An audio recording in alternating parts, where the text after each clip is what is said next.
నమస్తే friends, welcome to my classes. నేను మీ దండు వెంకటరాములు. ఈ వీడియోలో మనం degree 4th semester English additional reading నుంచి is it okay to kick a robot dog అనేటటువంటి లెసన్ని చర్చిద్దాం. ఇది అడిషనల్ రీడింగ్ కాబట్టి మీకు అబౌట్ ది ఆథర్ రాయకున్నా సరిపోతుంది. ఈ ఆర్టికల్ ఏదైతే అడిషనల్ రీడింగ్లో ఇచ్చినటువంటి article is it okay to kick a robot dog అనేటటువంటి దాని గురించి కంటెంట్ ఎక్కువ రాస్తానంటే సరిపోతుంది. ఈ అడిషనల్ రీడింగ్లో ఉన్నటువంటి ఈ లెసన్ని రాబర్ట్ స్పారో గారు రాయడం జరిగింది. Robert sparrow is a name associated the academic and philosophical research particularly in the fields of ethics, technology and bioethics. సామాజిక మనస్తత్వాలు అట్లాగే విలువలు, ఎథిక్స్కి సంబంధించినటువంటి టెక్నాలజీ పరంగా తత్వవేత్తగా ఉన్నటువంటి అకాడమిక్ రీసెర్చర్ అని చెప్పి రాబర్ట్ స్పారోకి సంబంధించినటువంటి అంశం. ఒక లైన్ రాయండి, అబౌట్ ది ఆథర్ అని హెడ్డింగ్ ఏం పెట్టకండి, జస్ట్ రాయడానికి ప్రయత్నం చేయండి. మనకు ఉన్నటువంటి technology, intelligence, biotechnology, artificial intelligent కొత్త టెక్నాలజీ పెరుగుతుంది కదా. ఇప్పుడు మనం ఎట్లా ప్రవర్తించాలి అనేటటువంటి కొత్త అంశాన్ని అడిషనల్ రీడింగ్లో is it okay to kick a robot dog అంటే రోబోట్ కుక్ అని మనం తన్నవచ్చా అనేటటువంటి డిప్లొమాటిక్ కంటెంట్ని ఎంచుకొని ఈ ఆర్టికల్ రాయడం జరిగిందని చెప్పుకోవచ్చు. రాబర్ట్ స్పారో ఒక ఎథిస్ట్ అంటే విలువలకు సంబంధించినటువంటి అంశాల మీద కృషి చేస్తున్నటువంటి వ్యక్తి. మహారాష్ట్ర యూనివర్సిటీ నుంచి రాసినటువంటి ఆర్టికల్ అని చెప్పి చెప్పుకోవచ్చు అనమాట. The article is it okay to kick a robot dog అంటే కుక్కని, రోబోట్ కుక్కని మనం తన్నొచ్చా అని డిఫరెంట్గా చెప్పడం. ట్రిక్కీ టాపిక్ అనమాట. Tricky topic how we should treat robots.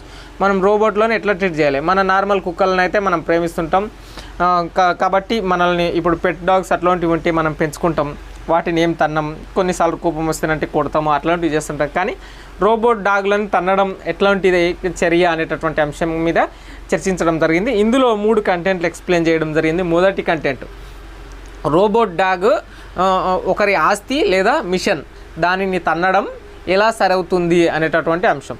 రెండవది, ఈ మిషన్స్కి సంబంధించినటువంటి మిషనరీస్ మీద మనం తన్నడం చేత ఆ మిషనరీకి సంబంధించినటువంటి పార్టికల్స్ అన్నీ పోతాయి అనేటటువంటి రెండో అంశం. ఇంకా మూడో అంశం, మనకు ఉన్నటువంటి భావోద్వేగాలను దాని మీద చూపించడం మూడో అంశం.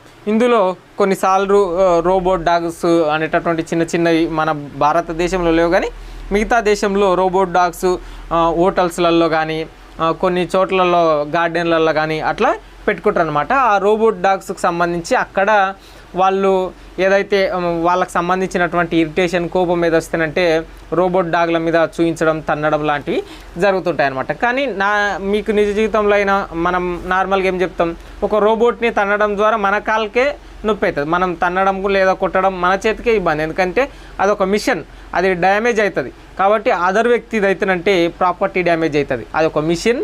మరియు first he talks about property damage, అది ఒక ప్రాపర్టీ కాబట్టి డ్యామేజ్ అవుతుంది. Tricky topic how we should treat robots అనేటటువంటి కంటెంట్లో మనకు will robots cannot feel pain, ఆ రోబోట్ ఎట్లయినా పెయిన్ని అనుభవించలేవు. మనమే రాంగ్గా తీసుకొని రోబోట్లోనే ఏదో మిస్బిహేవ్ అని చెప్పి దానికి మనం మెమొరీలో ఫీడ్ చేసినటువంటిది మనకు ఇచ్చినటువంటి ఫంక్షన్లో ఏదో ఒక వర్క్ చేయకుండా అది వేరే రకంగా పనిచేస్తే మనం తన్నడం అట్లాంటి వల్ల ఆ మిషన్కి ఏం పెయిన్ ఉండదు, నీకే పెయిన్ ఉంటుంది అనేటటువంటి కంటెంట్ జనరల్గా రాసేటటువంటిదే.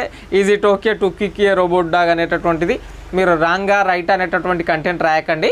జస్ట్ రోబోట్ డాగ్ని తన్నడం అది ప్రాపర్టీ ఈ కంటెంట్లో రాయాలి. ఒక మిషన్, అది మనం తయారు చేసినటువంటి వస్తువు, అది మనిషి కాదు, మన భావోద్వేగాలని చూపించుకోవడానికి ఇట్లాంటివి అన్నమాట. ఇక పెట్ డాగ్స్, ఇట్లాంటి రోబోట్ డాగ్స్ని బయట మార్కెట్లో కొనేటప్పుడు మేల్ ఫీమేల్ రోబోట్ డాగ్స్ నిర్మాణాలను కూడా కొంటున్నారు అనమాట కొంతమంది. దానికి సంబంధించినటువంటి వాటి మీద మేల్స్ ఒక రకంగా, ఫీమేల్స్ ఒక రకంగా అట్లాంటివి ఉండడం కూడా రాంగ్ రైట్ నౌ అనేటటువంటి అంశంగా చెప్పడం జరిగింది. అట్లాగే ఏదన్నా మనకు ఉండేటటువంటి కాంప్లెక్స్ ఇష్యూస్, ఫీలింగ్స్ అట్లాంటివి ఉంటే రోబోట్ డాగ్స్ మీద తీర్చడం, తన్నడం, మనకున్నటువంటి ఎమోషన్లన్నీ మనకు బీబ్లేస్తానంటే రోబోట్ని కుక్కని తన్నినట్లు రోబోట్ని కూడా తన్నడం అది ఎందుకు, మిషనే కదా ఖరాబ్ అయ్యేటటువంటిది. మళ్ళీ మనకి ఇంకొకటి, మన లోపల ఉన్న ఫీలింగ్స్ ఏదైతే మన ఎక్స్ ఎవరైనా మనకు చెందినటువంటి అది లవరో మనకు చెందినటువంటి ఫ్రెండో ఎవరో వాళ్ళ మీద కోపం ఉంటే ఎక్స్ it's a sign of bad character, అదొక చెడ్డ క్యారెక్టర్ అని నువ్వు భావించి ఆ రోబోట్ డాగ్ల మీద వాటికి నేమ్స్ పెట్టి వాటిని తన్నడం కూడా does not matter if this will make the active body in the future. ఇది సరైన విధానం కాదు, ఇట్స్ రాంగ్ రైట్ నౌ అనేటటువంటి అంశం. రోబోలకు నొప్పులు అనుభవించలేవు. చాలామంది ఇప్పటికీ వాటిని తప్పుగా ప్రవర్తించడం అని అనుకుంటున్నారు. స్పారో ఇలా ఎందుకు ఉండవచ్చు అనేటటువంటి కారణాల గురించి చర్చించాడు. ఆస్తి నష్టం గురించి మాట్లాడతాడు. రోబోలు తరచుగా ఎవరికైనా చెందినవి కాబట్టి రోబోట్ను తన్నడం అంటే వేరొకరి ఆస్తిని పాడు చేయడం లాంటిది. ఇప్పుడు ఎకనామికల్ ఎసెట్స్కి సంబంధించినటువంటి కంటెంట్ ఇదనమాట. రోబోట్స్ అదర్ వ్యక్తి ప్రాపర్టీస్కి సంబంధించినటువంటిది. ఇది అడిషనల్ రీడింగ్కి సంబంధించి is it okay to a kick robot dog అనేటటువంటి సమ్మరీ.